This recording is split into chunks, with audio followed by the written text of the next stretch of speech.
So, the story begins with us being told about a prison called Namba, located between the seas, which is considered the most dangerous prison in the world because its security is so tight that no prisoner can escape. Not even the location of the prison is known to the general public, and not even sunlight reaches there. Suddenly, the emergency lights of the prison start flashing because some prisoners are trying to escape by breaking the jail. The entire prison is locked down, and all the guards are on high alert. The supervisor of the prison, Hajime, rushes to the security room and finds out that 4 prisoners are attempting to escape. We then see these 4 prisoners, number 11, Yonu, number 25, Nico, number 69, Rock, and number 15, Jugo. They are good friends, and it is revealed that they have escaped from many dangerous prisons before. That's why this time, all 4 of them have been sent to Namba prison together. As they start running, all the gates are closing. They were all about to get caught, but Yonu stops them because something feels wrong to him. He throws a card ahead which triggers the invisible laser in front of them. In just a second, the invisible laser is visible,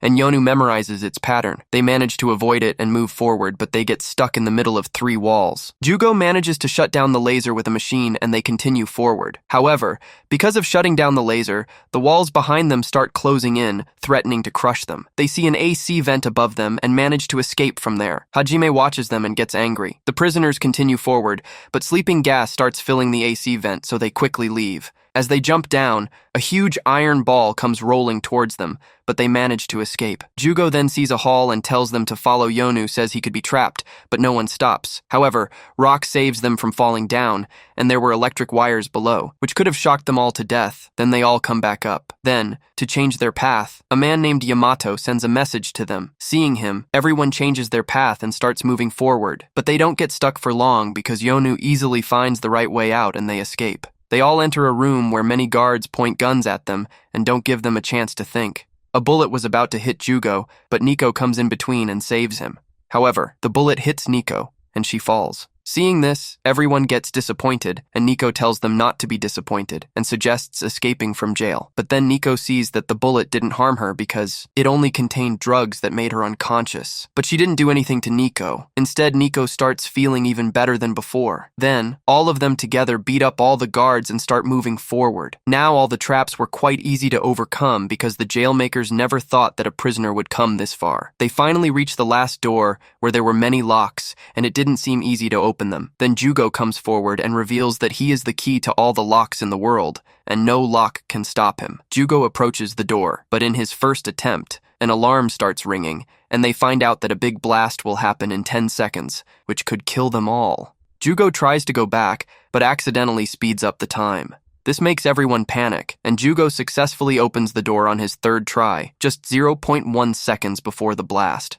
Everyone comes outside and feels the fresh air. They are quite happy, but then they see Supervisor Hajime waiting in front of them. Hajime tells them that they have caused a lot of trouble for him. Rock runs towards Hajime to attack him, but Hajime knocks him out with just 1 punch. Yonu also approaches Hajime and tries to defeat him in rock, paper, scissors, but Hajime wins again and punches Yonu as well. Then Hajime goes to Nico, who faints just by looking at him. Now Jugo is the only one left, and he was saying that it is his responsibility to leave from there, but Hajime doesn't let Jugo finish his sentence and beats him up, taking everyone back inside. Hajime puts them in their cell and yells at them because they have tried to escape twice in one evening. But all 4 were happy because they made it outside and stayed there for quite a while, which was no less than a record. After that, while Hajime is working, his assistant comes and tells him that Jugo is calling him. Hajime leaves all his work and goes to Jugo, who tells him that he is bored and that's why he called him. Hajime starts getting angry at Jugo because he left his important work and Jugo is wasting his time.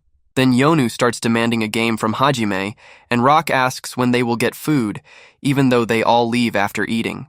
Nico arrives and informs them that a very good cassette release is happening today, so she asks Hajime to book a cassette. Then Yonu comes and says he can book the cassette for Nico from here. They all start booking on their laptops, but they find out that the cassette store has been closed because someone has been murdered there, so booking is closed. After learning about how bad the outside world is, everyone starts talking about how nice it is not to have to think about it. But then Jugo comes up with the idea that if they bring that murderer to their jail, it will be difficult for them to stay here. This thought scares everyone, so they start requesting the warden not to bring that murderer to their jail.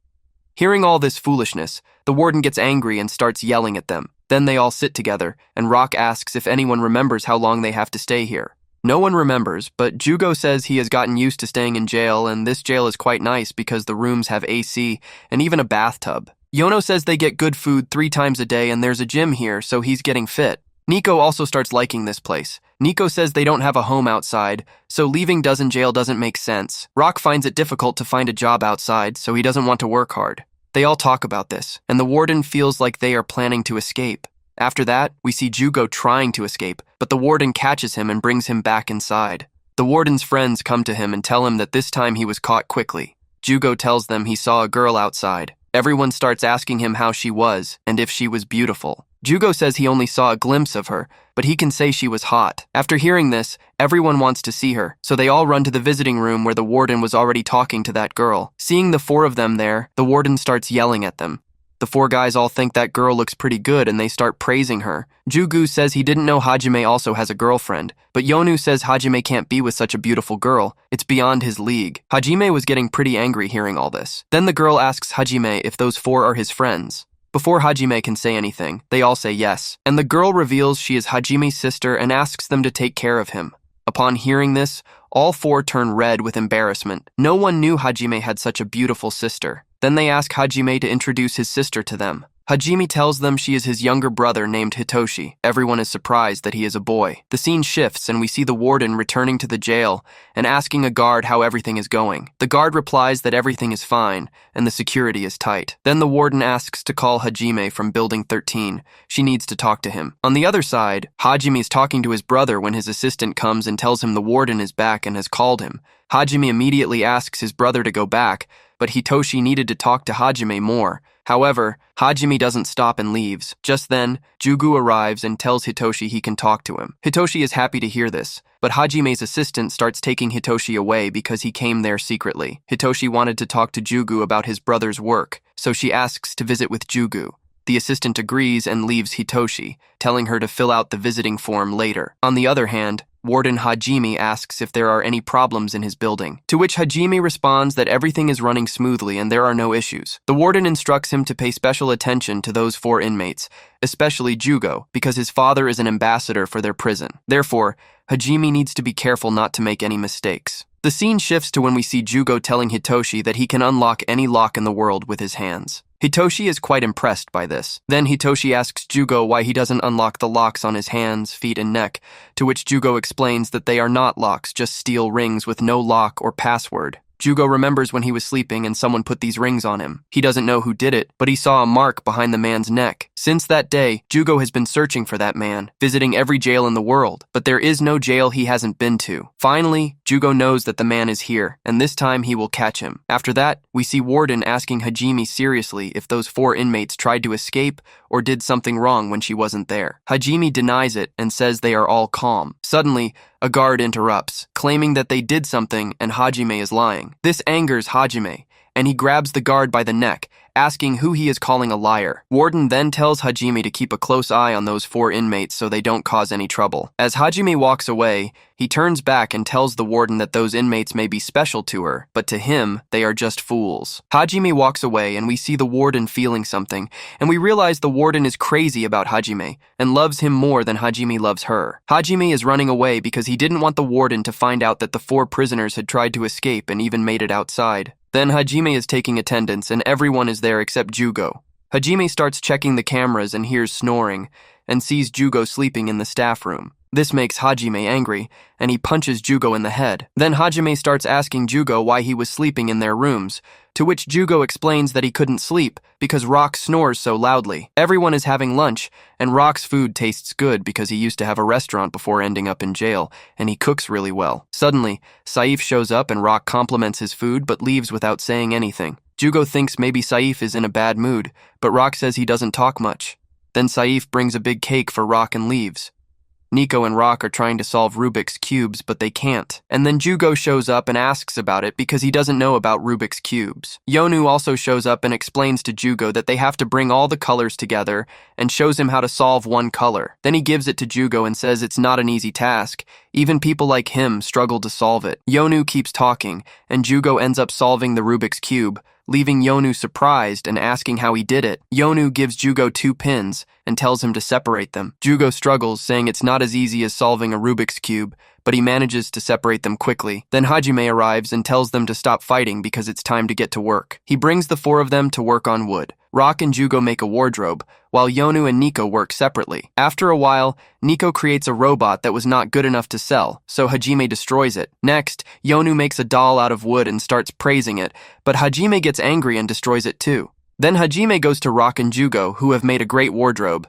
Hajime is shocked because he didn't expect them to do such a good job. Jugo explains that he added some unique features to the wardrobe, like a self-opening feature. Hajime tells him to demonstrate it, but when Jugo presses the button, the door hits Hajime in the face, making him angry and causing him to hit both of them. After that, Hajime sits down, and his assistant asks him why he looks so upset. Hajime explains that the 4 of them make his life difficult because they always try to escape, and if the warden finds out, it will be bad for them. While they are discussing this, Jugo arrives and surprises them. Hajime tells him to stay in his locker, but Jugo says he was bored and came out. Hajime quickly ties Jugo up and tells his assistant to check on the other prisoners who are supposed to be in their lockers. Jugo starts talking to Hajime again, realizing that his job is not easy. But Hajime says that people don't really know much about his job because he has to work really hard. However, if they all just stayed in their lockers and didn't try to escape, his job could be a little easier. After a while, Hajime heads to the warden's office. When he arrives at the warden's building, he sees that the supervisor of the other building was also called in. Hajime remarks that it's quite new to see another supervisor here. Everyone says that the warden is not in a good mood today, and if Hajime did something wrong or lied, it wouldn't be good for him. On the other hand, the warden is quite shy because she has to talk to Hajime, and she doesn't know how to approach him. But the guard with the warden thinks that she is quite angry, and things might get ugly with Hajime. Just then, Hajime enters and gives his building report, separately reporting on the 4 inmates and stating that everything is under his control. As the warden was about to take the report, her hand accidentally touches Hajime's, making her quite embarrassed and causing the report to fall. They both reach out to pick up the report, their hands touch again, and the warden feels quite good about it. However, due to touching the warden, her guard hits Hajime hard with a stick, causing him to fall. Hajime then apologizes to the warden and then hits the guard to release his anger. The warden starts checking the report. After looking at it, she asks Hajime why there is nothing written about the past of those 4 inmates. Hajime explains that he wanted to tell them about their past separately, so he kept that paper with him. First, let's talk about Nico. Nico used to use a lot of drugs, which landed her in jail. She also had a lot of food allergies. The warden asked her why she always tried to escape from her previous jails, but wasn't trying to escape now. Everyone thought there must be a big reason, but the truth is, Nico is scared of needles. To help her overcome her drug addiction, she was given medication instead of injections. Now, let's move on to Rock. He used to be part of a gang and would break out of jail because he didn't like the food in his previous jails. But here, he likes the food, so he never tries to escape.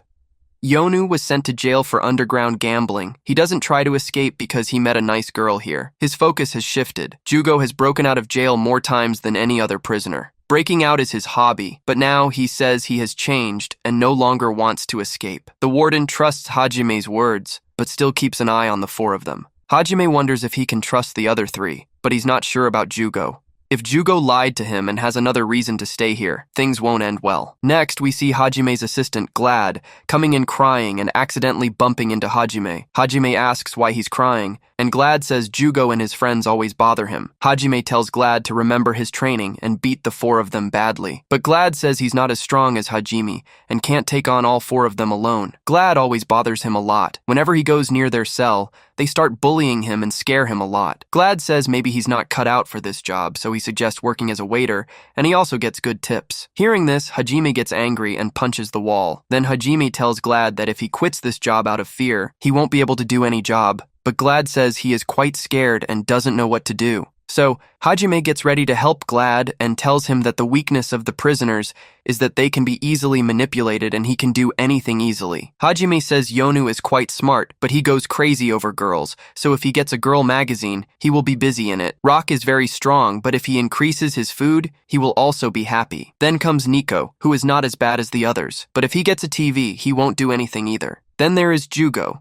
who is not weak at all, but if he keeps the other 3 friends busy, it won't be too difficult to catch him because he is not very good at running away. Then Hajime goes to the warden after teaching Glad how to use it. After a while, Hajime goes to the warden, and the warden tells him that a new prisoner is being sent to their cell because they want to see how they react when they are with a dangerous prisoner like them. Hajime agrees to this and asks the warden what she wants. After Hajime leaves, the warden says she wants him. Then Hajime comes to their cell and tells them that a new cellmate has arrived. Just then, the prisoner enters the cell at high speed, and we find out he is a ninja named Sukumo. Jugo starts to think that Sukumo is not that special. Jugo says that ninjas are not real. They are only in movies. Suddenly, Sukumo comes up behind Jugo with great speed and puts a kunai to his neck, saying he has never seen them because ninjas always hide. Jugo then asks how he got caught if he is such a good ninja and always hides. Sukumo explains that he was caught because of a trace passing. Sukumo then mentions that Namba jail is the best jail, and Jugo has the title of escaping from there, so he challenges him for this title. But Jugo questions why he should work so hard for it. This makes Jugo angry, and he kicks Sukumo straight in the face, telling him he will never be afraid of anyone and no one can outrun him. So Sukumo challenges Jugo for the title of the best escape artist and tells him to meet at 12 o'clock. After that, the clock strikes 12 and the competition begins. Jugo starts moving forward, and Sukumo is just following him. Seeing this, Jugo asks Sukumo if he always just follows people who do all the work, and that's how he successfully escapes from jail. Sukumo says it's his technique. Jugo's other friends were also following them. They say they have come to judge them. Now Jugo starts moving forward, unlocking all the locks, while Sukumo does nothing but follow him. After going quite far, Jugo says Sukumo hasn't done anything yet, and he has come here through his hard work, so he should be made the winner of this competition. But before they make a decision, Hajime arrives and tells them all to fight, because even after so much persuasion, they are still trying to escape. After the announcement that a tournament will be held in their jail for the new year, all the inmates are excited. The winners will be rewarded with whatever they desire within the jail,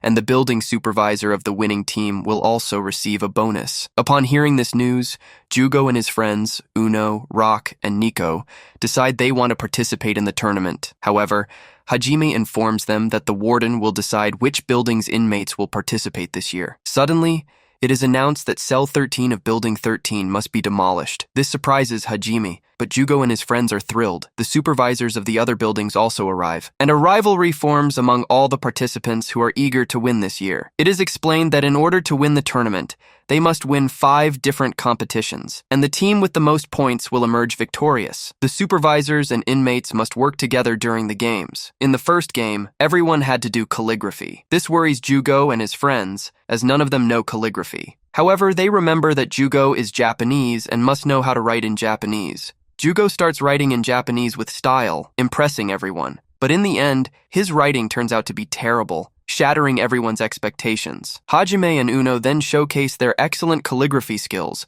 earning Building 13 the most points and putting them in the lead. In the next game, they have to make a big sandal in a relay race. The team that drops the hammer of the opponent wins. They must decide whether to make the sandal first or drop the hammer of the opponent to win. In the first match, Building 13 faced off against Building 8. Then, Yamato approached Jugo and asked if he would play hammer with him. But as soon as Jugo grabbed the hammer, he fell back and couldn't even swing it properly, while Yamato was using the hammer quite easily, making it look like child's play. Suddenly, Rock came in and effortlessly lifted the hammer as well. He suggested that both of them should use the hammer. The match began, with Yamato climbing up to make a shield while Rock stayed below to protect the base. As the match started, both teams started making shields. Rock started slacking off, and then a member of the opponent team came and knocked down a block from Rock's base. Rock saw that the opponent was Lion, whom he already knew. But Lion didn't like Rock at all because they had fought before, and Rock had beaten him up. Since that day, Lion had been training to defeat Rock. Then, Lion kicked Rock, causing his hammer to break. Yamato was watching all this, but then his opponent's supervisor attacked him and said that if he could kick Yamato out of the game, he wouldn't need to make so many shields. Meanwhile, Lion kept attacking Rock, but Rock was just blocking. So Lion challenged Rock to fight because Rock always liked to fight, and Rock had shown him how weak he was. Even after shifting to another building, Lion didn't stop training. He said he would defeat Rock first, then win the tournament, and build a training ground here to become even stronger. Then Lion asked Rock what wish he would fulfill if he won, to which Rock replied that he wanted a stone oven installed in his building's kitchen. Pizza tastes best when cooked in a stone oven, and there are many other delicious things that can be made in a stone oven as well. The Rock's friends are not shocked when they hear this. Then, Lion unleashes his most powerful attack, but Rock stops him and throws Lion off balance. Lion then crashes straight into his own base, losing a block and falling far away. Yamato also gets motivated by watching Rock and goes to his opponent, delivering a powerful punch that sends him flying into the sky and crashing back onto his own base, causing him to break, and Building 13 wins again. Next up is a Japanese card game match where Centers and Yonu are involved. The Centers have a good memory, making it easy for them to win, surprising everyone who thought Centers were useless. Yonu was struggling because he didn't know the rules of the game and hadn't picked up a single card yet. Then Yonu's opponent's brother steps in, and his game is even better than the first one, making it seem like the game is about to end. The opponent's team leader, Hajime, is defeated by the Centers, but he assures Hajime that they will win the game together and it will end in a draw. Jugo laughs and tells him that they don't know Yonu yet. He is a genius, so he won't have much trouble winning this game. Then we see Yonu suddenly start performing well in the game, picking up many cards in a row. His opponent is surprised as Yonu effortlessly picks up all the right cards as if they were meant for him. Another brother steps in front of Yonu, but Yonu continues to win, leaving his opponent puzzled as to what suddenly happened to Yonu, who just a while ago didn't even know which cards to pick up, and now he is on the verge of winning. Yonu tells him that he doesn't need to know about the game to win because he can understand his opponent. Then Yonu explains that when he goes to pick up a card on the left, he slightly leans to the right, which helps him know which card to pick up. Yonu then tells the other brother how he knows which card to pick up. Meanwhile, Nico, who had come to take his medicine, sees a flying man and is quite surprised. Both brothers are amazed by this information, and Yonu picks up the last card, winning the game. Nico rushes to Hajime and tells him that she saw a flying man, but Hajime doesn't pay much attention to Nico's words. Then it's time for the match, and a large ring appears in front of them. They realize they have to spin a large top in the ring, and if the top goes out of the ring or gets destroyed, they lose. This time, 2 prisoners and a supervisor can participate, and Hajime's opponent's biggest enemy, Supervisor Tani, arrives. Tani calls his 2 prisoners, and they are the same ones Nico saw flying. Seeing this, Nico quickly goes down to Hajime and tells him that he will now trust him, but the match starts quickly. Hajime and Tani both spin their tops. Tani quickly tells his 2 prisoners to attack Hajime because if Hajime is out of the game, their victory will be easy. The 2 prisoners start coming towards Hajime, but Nico stops them by attacking from below and advises them not to attack 2 people alone. Then Nico asks the flying prisoner Mano how he flies and tries to teach him, but Mano gets angry with Nico's words and sees his partner leaving, saying he will rest here because fighting is not his thing, and he is confident that Mano will not have much trouble defeating Nico. Tani was fighting with Hajime, and Warden Hajime was watching him closely, imagining Hajime dancing with her holding hands. Suddenly, Mano also attacks Hajime and shoots laser beams from his hands. But Hajime manages to dodge it, and Nico tells Mano to teach him that move. However, Mano refuses, saying he's not good enough to teach his moves to anyone. Nico says if he defeats Hajime, he will have to teach him. Then Nico kicks Mano, but Mano blocks it. Mano realizes that Nico copied Lion's kick. Mano asks Nico how he managed to kick like Lion. Nico says he liked that kick, so he decided to try it. Mano starts thinking how someone can copy a move so quickly when he had just seen it a while ago. Nico's moves were getting stronger and faster, but Mano was still strong and not having much difficulty. Mano says he wants to win this tournament so he can choose a good student for himself to teach all his techniques.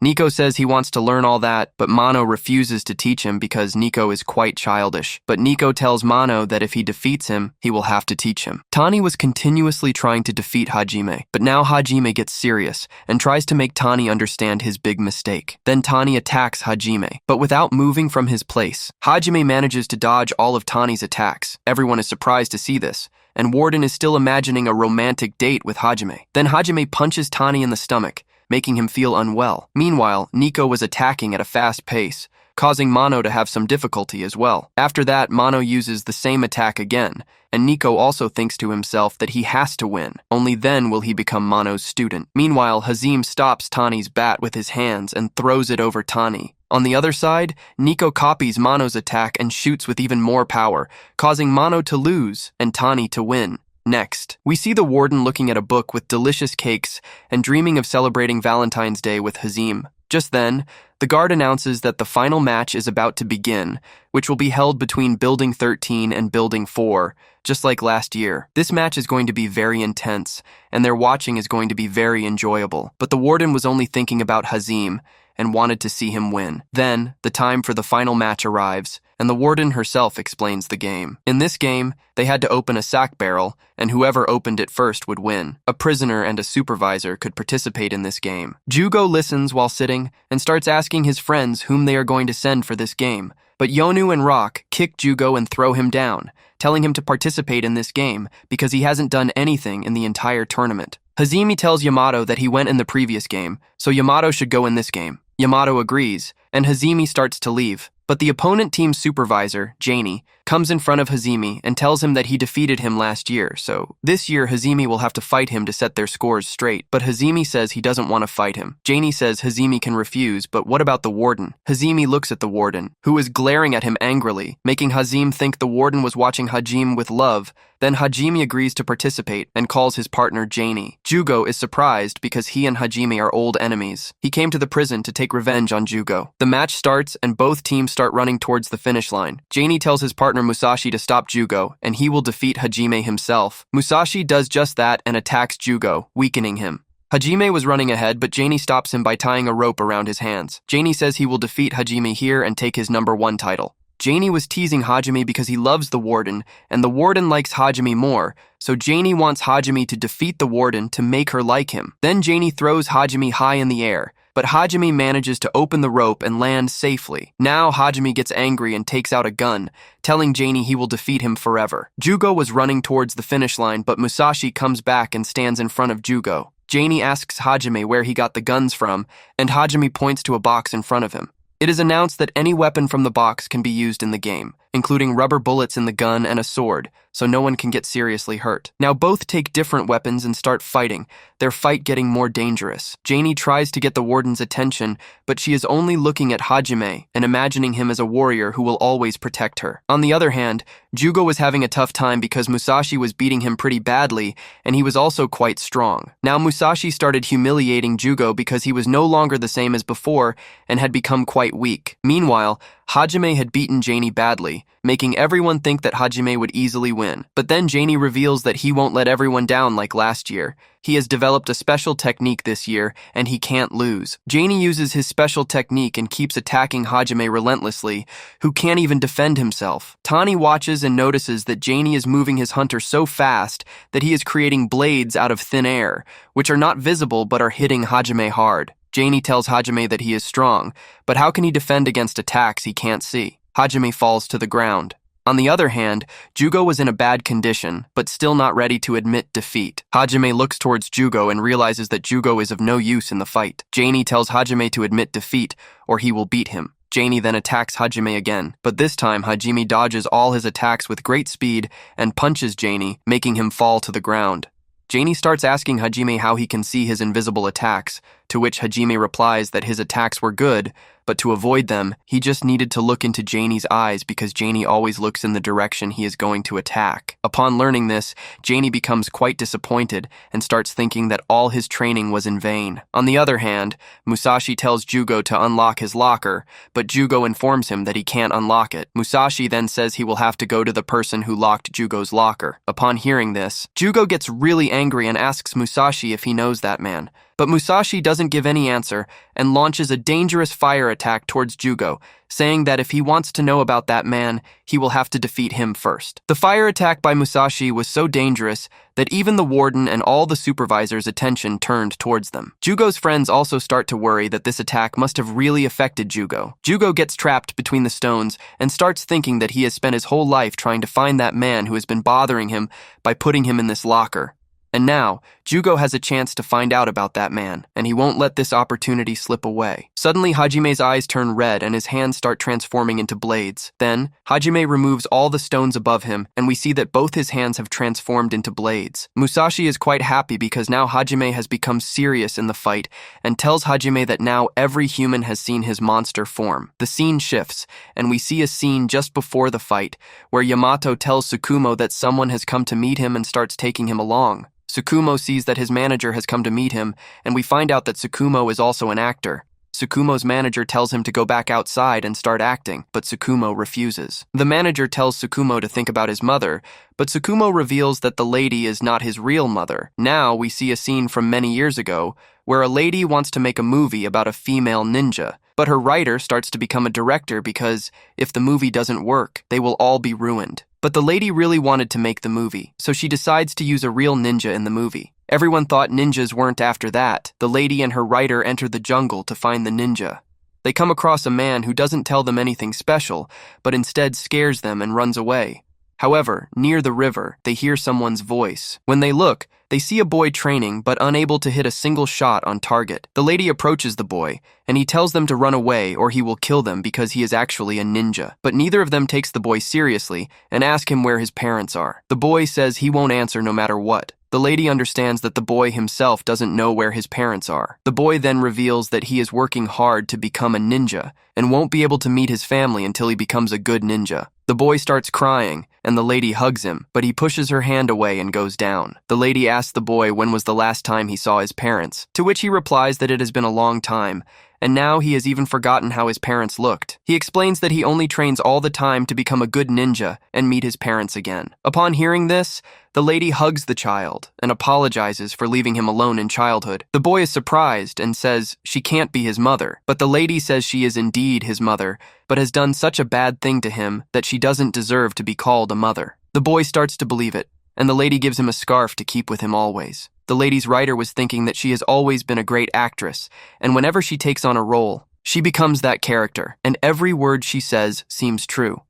Then the lady says to herself that she has found her son and will make him a great actor. We know that the boy is Sukumo, and the lady Sukumo is working on making him a good actor and enrolls him in an acting class. Sukumo thought of that lady as his real mother, but she just wanted Sukumo to make a good movie for her. Then the writer asks the lady if she will keep lying to him like this forever, to which the lady says Sukumo's life will be better here than in that jungle. But the writer feels like Sukumo's life will be good, but it will be a fake life. Then the boy who came to meet Sukumo tells him that it doesn't matter who his real mother is. The lady raised him and made him a good and famous actor. So he should respect that because he also likes seeing Sukumo on stage when he transforms into someone else and feels like he is that person. Sukumo says he never wanted to do this, he just wanted to be a good ninja. Then he leaves. Sukumo comes out and sees that Jugo has heard everything he said. Sukumo tries to talk normally to him, but Jugo tells him not to act anymore. Now Sukumo tells Jugo that he just wanted to be a ninja and quickly understood that people don't like him. They like his character, so he ran away from there. After running away,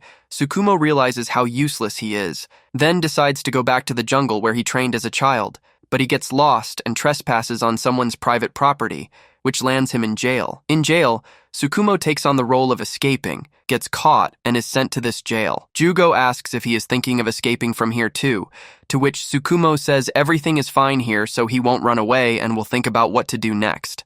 Sukumo says his punishment is about to end, and after the punishment ends, he will find his village even if they don't let him go there, but he will not stop searching. Then Sukumo starts to leave and tells Jugo to go too. While leaving, Jugo tells Sukumo that he doesn't need to be bothered by anything, and he can just be himself. He doesn't need to act like someone else. Hearing this, Sukumo is a little shocked and tells Jugo that no one has ever said that to him before. Then Sukumo decides that from now on, whenever he laughs, it will be his own smile and not an act. Now let's go back to the scene where Jugo had transformed into a creature and was launching a strong attack. Musashi managed to dodge it, but there was a lot of distraction in the ring. No one could believe that it was Jugo, and his locker was also missing. Jugo only attacked Musashi, but Musashi fought back with a fire attack. However, Jugo seemed unaffected. The warden was thinking that there must be a prisoner in their jail with such abilities. They had no idea. The warden thought that Jugo's locker kept him human, but now that the locker was missing, maybe that's why his hands turned into blades. Then the warden tells the two prisoners to be captured and taken for inspection. Hazim and Janie try to stop them, but Musashi attacks them, stopping them, and Jugo attacks him back, asking about the man. Jugo says if Musashi doesn't tell him about the man, he will cut off both his hands just like he took his eyes. Musashi says it won't happen this time. He made a mistake before that won't happen again. Then we see the scene where Jugo had cut Musashi's eyes with his blade, and Musashi tells Jugo that whether he has his eyes or not, he will find him and take revenge. Musashi then creates a wall of fire around Jugo and tells him to burn in it and take his locker, which will be easy for him. But Jugo cuts through the fire with just one attack. Yamato tells Jugo's friends that Jugo is going to receive a big punishment for all this because he is attacking everyone from the supervisor to the other prisoners. Hearing this, Jugo's friends start to worry about him. Now, in the middle of their fight, Janie steps in and tells Musashi to stop, but Musashi attacks him too, saying they will never catch him. But then another supervisor came and used a shield, which didn't affect him at all. Then Hajime goes towards Jugo, while the other 3 supervisors start chasing Musashi. Musashi is pretty strong, but the warden tells that the supervisors of Namba jail are not ordinary people. They are the strongest fighters in the world. Easily, the 3 of them catch Musashi, even though he has such strong firepower. Then Hajime starts attacking Jugo, who was also attacking Hajime. But Hajime was quite strong, making it seem like he would defeat Jugo. So Jugo's friends also enter the ring. Rock grabs Jugo's hand and tries to remind Yonu of who he is, but nothing works. So Nico tries to knock Jugo unconscious by hitting his neck, but still nothing happens. Jugo throws Rock away, but Nico and Rock manage to catch Jugo again. Now Jugo strikes his blade on the ground, causing Rock and Nico to fall back, and both of them pass out. Now, only Yonu is left, and Jugo starts coming towards him. Yonu asks Jugo to remember who he is, but Jugo doesn't stop and raises his blade in front of Yonu. Yonu screams that he is his friend. Yonu closes his eyes, and when he opens them, he sees that Jugo's blade has stopped, but in reality, it was Hajime who had stopped Jugo. Hajime tells Yonu to step back, and reminds him that he is just a prisoner and should know his place. Yonu steps back, and we see blood coming from Hajime's hand due to Jugo's blade. Now Hajime gets serious and punches Jugo's stomach hard, causing blood to come out of Jugo's mouth. And Jugo was still wondering where the guard was. After beating up Hajime pretty badly, Jugo was in bad shape, and now Yonu was telling him to stop. But Hajime said he needed to get information about his duty, so he started punching Jugo in the face and asked him why he was doing all this. Jugo was in bad shape and couldn't even answer. Yonu told Hajime to stop, but he wasn't listening. Then the warden yelled at Hajime to stop and asked for the medical team. Next, we see the other 3 supervisors yelling at Hajime because he had beaten up Jugo so badly that no one knew how many bones he had broken. Because of Hajime's actions, the New Year tournament was ruined. Tani said complaints would surely come from above, but Hajime started heading to Building 13 because Yamato had been working alone there for a while. Just as they were trying to figure out who the winner should be since no one had opened the sake barrel, they saw Hajime punch the barrel and break it, making Building 13 the winner again this year. After that, Hajime went to Room 13, and as soon as he entered, Yonu hit him in the face and asked if he wanted to kill Jugo because blood was coming out of Jugo's mouth. But still he didn't stop. Hajime said it was his duty, and even if he had to hurt someone in duty, he wouldn't stop. Everyone fell silent after hearing this. Then Hajime said he felt he had gone too far this time. As he was leaving, Hajime said they didn't need to worry because Jugo would regain consciousness in a day or 2. Now Yonu tells Hajime that he thinks Jugo is useless. He's not good at games, and he's not good at talking either. But Jugo understands where everyone is coming from and respects them all. This situation really brings out the human side of him, and if Hajime thinks Jugo is a monster, then the real monster here is Hajime himself. Hajime starts walking away, and Nico asks him where Jugo is, but Hajime doesn't give him any answer. Then Hajime is seen smoking, and a guard comes up to him asking what happened in F Block 13. Hajime tells him that he let him escape. Hajime explains that he is angry at Jugo for what he did, but then an announcement comes in, and Hajime is informed that the warden has sent him a letter. He reads the letter, which states that he is suspended for 3 days due to his behavior. Hearing this, Hajime gets quite upset because he doesn't like anything other than his work, and he can't even stay at home. On the other hand, the warden is quite disappointed and is worried that Hajime might get angry at him. After his 3-day break, Hajime returns, and the first thing he asks is if any prisoner caused any trouble. He finds out that no one even tried to escape, which makes him a little happy. Then, Hajime starts walking and encounters Jugo, who is now conscious. Hajime tells him that he was just about to talk to him. Hajime asks Janie what happened to Musashi because it was all because of him. Janie explains that Musashi has been put in an underground cell in Building 4, but he is asking to talk to Jugo first before he answers any questions. Hearing this, Hajime asks why he tried to kill Jugo if he just wanted to talk to him. Janie says it's a good question and that their conversations could reveal more about their power's origins. So, Janie gives Hajime a walkie-talkie and tells him they can't talk face to face. But if Jugo agrees, upon seeing this, Hajime says that Johnny is listening to a prisoner. Does he have no respect? Johnny replies that at this time, the information is more important than his respect, so he should pay attention to gathering information. Johnny quickly suggests solving everything before it becomes a distraction like before. Hajime warns that if something goes wrong again, he will break both prisoners' hands and feet to set things right. Then, Johnny reaches Musashi and places a walkie-talkie in front of him. On the other side, Hajime places a walkie-talkie near Jugo, who was completely chained. Hajime tells Jugo that he can unlock the chains if he wants. Jugo smiles and says he doesn't want to waste his time on all these things. Musashi then greets Jugo with the help of the walkie-talkie and asks him how much he knows about that man. Jugo explains that he has never seen the man, but he knows that he has a mark on his neck and has locked these shackles on his body. Musashi asks what he wants from that man. Jugo reveals that he wants to find that man and remove these shackles. Musashi asks if he wants anything else, but Jugo is only looking for him for this reason. Jugo agrees. Upon hearing this, Musashi bursts into laughter and suggests giving the shackles to Jugo since he doesn't need them for anything else. Jugo then asks Musashi why he wants those shackles and what he will do with them. Musashi explains that the shackles are of no use to him, but they can help him reach that man. Once he reaches the man, he will kill him. Hearing this, Jugo asks why he wants to kill him. Musashi then reveals that he has a power that he couldn't control before, and he was always afraid of when it would blast, causing the man approached him and offered to help. But in reality, he just wanted to use Musashi for his research. When the man's experiment was complete, Musashi had turned into a monster with fire powers, and he was able to control the fire. Musashi wanted to return to normal, but the man turned him into a monster. Musashi tried to attack him in anger, but the man cut his fire and attacked him back. Musashi has been disappointed ever since. Musashi reveals that the man also had weapons like Jugo's, and his blades were just like Jugo's. Jugo has a dangerous weapon that can cut his fire too. That's why Musashi wanted those blades, because if he combined them with his fire, he could defeat the man. Musashi says he can do anything to kill the man. But Musashi explains that the doctors here have implanted a chip in him that detects when he tries to use his fire and stops it, making him a normal prisoner who can't use his powers. So he can't even think about taking Jugo's blades. Jugo asks Musashi why he told him about his blades if he can't take them. Musashi says he just wanted to see how Jugo would react when he found out. Then he says he'll talk later and leaves. Later, Hajime tells Jugo that he thought Jugo had a plan to escape from jail, but he was wrong. In reality, Jugo is clueless and has no motivation in life, so he's living with lies that he needs to catch the man, but when the man gets close, he changes his path. Upon hearing all this, Jugo was quite surprised because he didn't want to believe it, but it was all true. Jugo explains that since childhood, he was never happy with anything. He was always sad and quiet. Then, when he finally found something that made him happy, Jugo was thrilled that he found something to live for. When he came here, he made some good friends, but he was always jealous of them because they had something they liked that made them happy. Jugo was envious of this,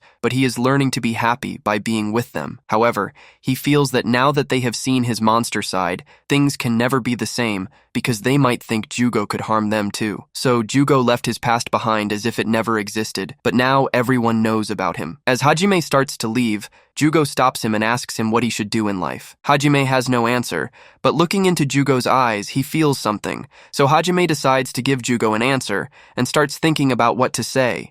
Hajime tells Jugo that if he wins Cell 13 tournament, he can ask for whatever he wants, and he will get it. But Jugo is unsure of what he wants because he spent his whole life searching for that one man. Hajime tells him he only has 5 minutes left before his cellmate is gone, so he should ask for whatever he wants quickly. Jugo is still unsure and is lost in thought. Then, Jugo starts to remember what his friends wanted and how happy they were. But he realizes he will never be able to reach what he wants in this way. As Hajime starts to leave, Jugo hits his head on the ground and says he wants a chance.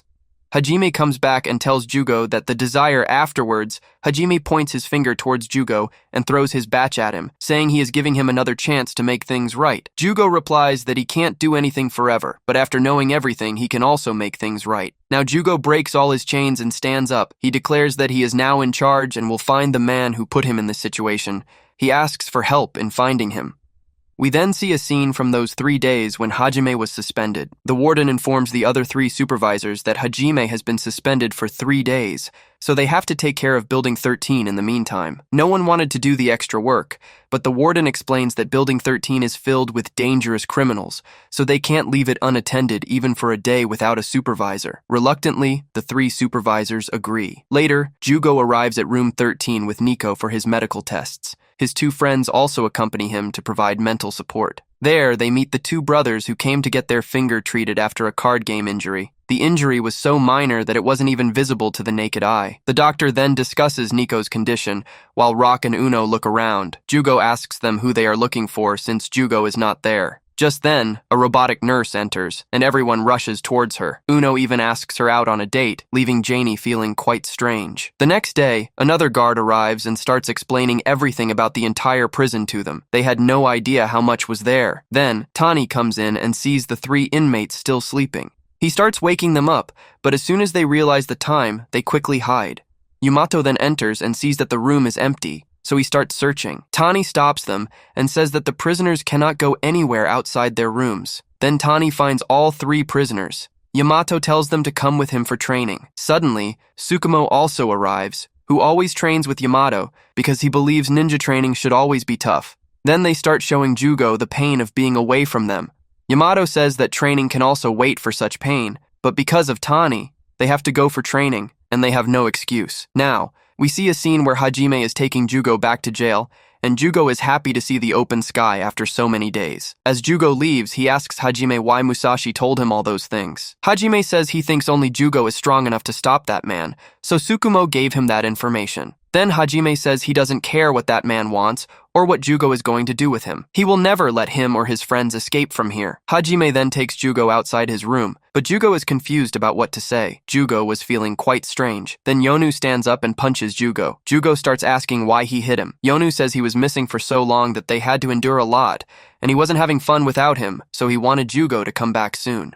Then Rock and Nico also arrive and say everything felt useless without Jugo. Hearing all this, Jugo starts thinking that they all love him so much, and he had made up his mind to not leave them. Jugo then apologizes to everyone and admits that he tried to hide everything, but on the day of the New Year tournament, the truth came out. The 3 of them love him so much, and he was doing that with them. Jugo then bows in front of them and apologizes, saying he will never go against them with his blade. Then they all come to Jugo and tell him not to apologize like that because they are all friends. Seeing their love, Jugo starts crying. The scene shifts, and we see the warden, who was quite happy because Hajime had returned and was going to come back any time. Suddenly, an announcement is made and Hajime puts on his mask, which makes the warden very angry. Just then, Hajime arrives and stands outside thinking the warden might be angry. As soon as Hajime opens the gate, he sees the warden had beaten the announcer quite badly. Seeing this, Hajime thinks the warden is very angry and might also beat him, so he quickly puts his report on the table and leaves. After that,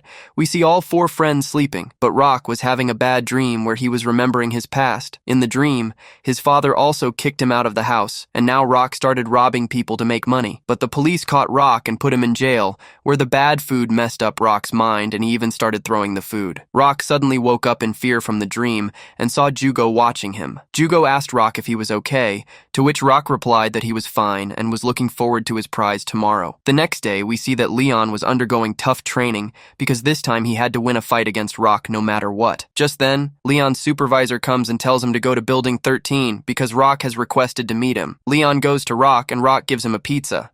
Leon starts thinking that this is the same pizza that motivated Rock to fight him, so Leon agrees to try the pizza. Leon enjoys the pizza, and Rock is happy to see that everyone else also likes it. Then the chef brings a Chinese dish for Leon, and Rock tells him that he got it made for Leon because he knows that Leon likes Chinese food. Leon eats the dish and enjoys it, which reminds him of home. Leon explains that he had spent all his time training and had forgotten how good it feels to eat with everyone. Rock tells Leon that he had become quite thin, so he wanted Leon to realize how good food is and become the old Leon again. Jugo hears all this and remembers when he first met Rock and saw him eating a burger. Rock apologizes to Jugo for what he said during the fight. Then, Rock thanks Jugo for the delicious food and leaves. Jugo tells Rock that he has changed a lot since they first met. Rock explains that he changed when he met Jugo. We see a flashback where the police had put Rock in jail because the food was bad and Rock wasn't eating properly.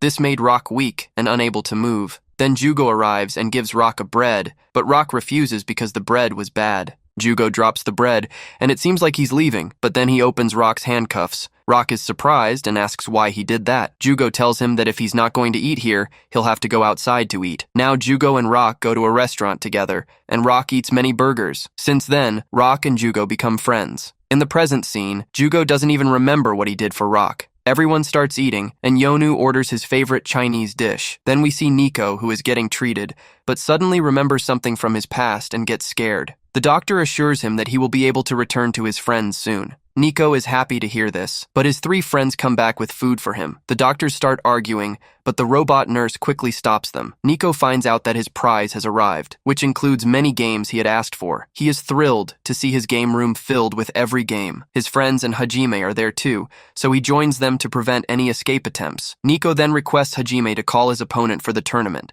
and they all start playing games together, which everyone was enjoying a lot. Nico is happy to see this, and then the doctor comes and gives Nico his gaming console. Nico tells them that playing games with friends is much more fun. Then Jugo asks Nico why he likes games so much, to which Nico explains that playing games is a lot of fun, and whenever he plays games, he feels free and starts to see himself as part of that game. Suddenly, Jugo remembers when he met Nico. Nico was alone in a room, and that's when Jugo came in and opened his handcuffs. Nico asks Jugo why he helped him, to which Jugo explains that seeing someone locked up alone in a room was quite painful, so he thought why not help. Nico was reading a picture book that he really liked, so Jugo asked Nico to borrow it, which Nico really liked. Jugo then asks Nico if he can teach him how to play games. As they were about to leave, Musashi comes and Jugo stops him. Then Yonu arrives and apologizes to Musashi because everything that happened in the tournament was not just Jugo's fault. Jugo refuses to do all this, but Yonu doesn't agree and asks for forgiveness. Musashi apologizes, which makes Yonu feel better, and he shakes hands with Musashi and also asks him to come to their game room.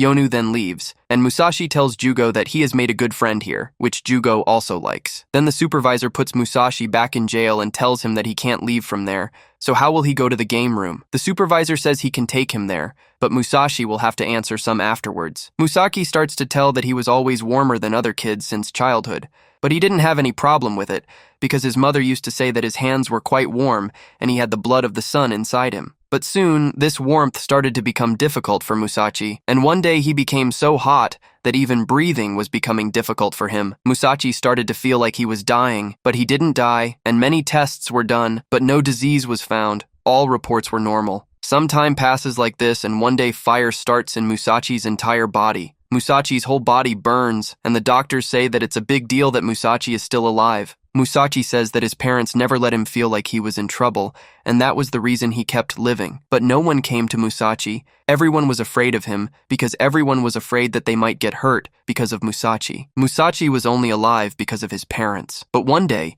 fire breaks out in Musashi's house, and the blame falls on Musashi. Musashi tries to explain to everyone why he would kill his parents, but the police start taking him away, and then a fire comes out of his body by mistake, which makes everyone suspicious and sure. People start calling Musashi a monster, and this completely breaks him. But now Musashi feels more comfortable in jail because he had nothing left to lose. But in jail, Musashi meets the man with a mark on his neck, and he completely turns Musashi into a monster. Then Musashi tries to kill that man and his assistant, but the man cuts Musashi's fire and attacks him. Musashi tells the supervisor that no one believes in his story, and everyone thinks he's just making things up. But the supervisor says he has seen Jugo's power and believes in Musashi's story too. The supervisor even investigated an experiment involving superpowers happening at the time. However, just like Musashi, no one believed in the supervisor's story either. And because he didn't have much power due to being in the police, he ended up quitting. Now the supervisor says that those who are experimenting on ordinary people should be punished,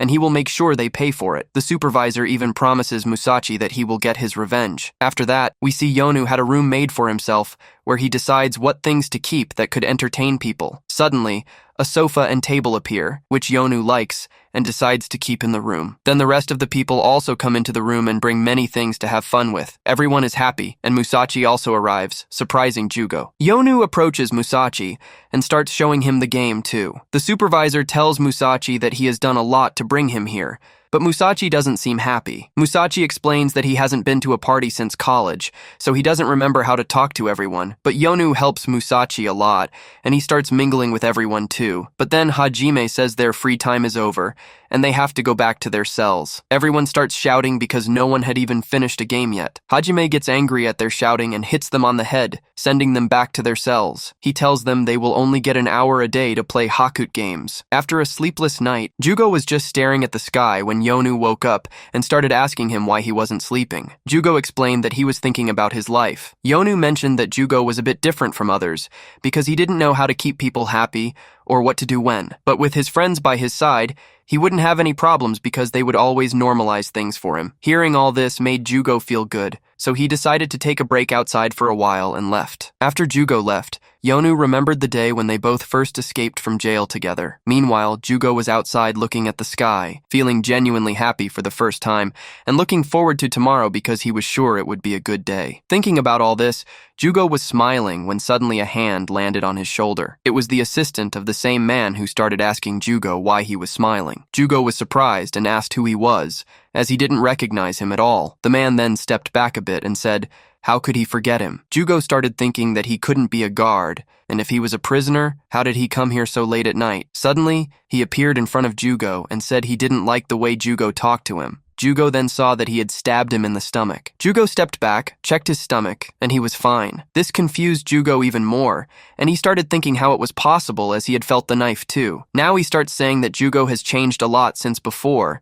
He was stronger before. Maybe this change happened because of coming here. Then he starts saying that his experiment went wrong only because of a human, and that's why Jugo is free today. But Jugo didn't remember anything about him, which made him angry because he couldn't understand what the boy was talking about. Now he starts asking Jugo if he can control his blades and how it feels to kill someone with those blades. After hearing all this, Jugo tells the boy to be quiet and says he doesn't want to hurt anyone. Now Jugo asks him if he knows the guy with a mark on his neck. Then take him there, and if not, then leave from here. Then he attacks Jugo, injuring his hand and sitting on top of him. Now he says he should have killed Jugo long ago, and how dare he call his master a jerk. Then we see a scene from before where a man tells Jugo to run from here and never come back to their trap because there must be a place in the world where Jugo will be happy. Now the boy tells that because of freeing Jugo, he had to endure a lot. He has orders to bring Jugo's brain, but now he is thinking that if he takes his brain in one piece, it will be better, for which he may have to break Jugo's whole head. Now he marks Jugo's face and tells him to cut his face. Jugo tries to remove it but couldn't do anything. Jugo starts thinking that he will kill him and he won't be able to escape. Now he also hits Jugo's face. Then Jugo transforms his hand into a blade and cuts his knife. He also steps back and says, now Jugo can transform even just one hand if he wants. Jugo looks at his other hand, which should have been injured, but it was fine, and his face was also fine. Now he starts telling Jugo that he has figured out a lot and says that Jugo is not using those blades correctly. He can do more than Jugo's thinking, but Jugo starts asking him who they are and why they are messing around with Musashi and his body. But he asks who Musashi is. Hearing this, Jugo starts telling him not to try to make him crazy and asks him who he is. Now he tells him that his name is Elf, and he was in charge of Jugo. Elf says that he didn't come here to meet Jugo, but he came in search of a new body for an experiment. Hearing this, Jugo starts thinking about his friends.